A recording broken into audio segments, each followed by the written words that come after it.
खबर mission news के साथ। भिटशा के करीब कौमी शाहरा पर कार और चिंची रक्षा में तसादुम, जिसके नतीजे में 6 अफराद जख्मी। जख्मियों को सिविल अस्पताल मुंतकिल कर दिया गया है।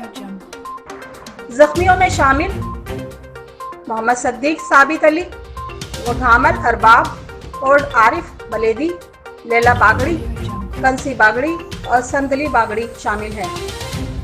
जख्मियों का ताल्लुक भिटशा और खंडों से बताया जा रहा है, जो हालत से भिटशा आ रहे थे, जबकि 2 की हालत नाजुक बताई जा रही है, जिनमें आरिफ बलेदी और लैला बागड़ी, जिनको हैदराबाद मुंतकिल कर दिया गया है। Report bureau chief Ilahi Bakhsh Abro, mission news, Matiari, भिटशा।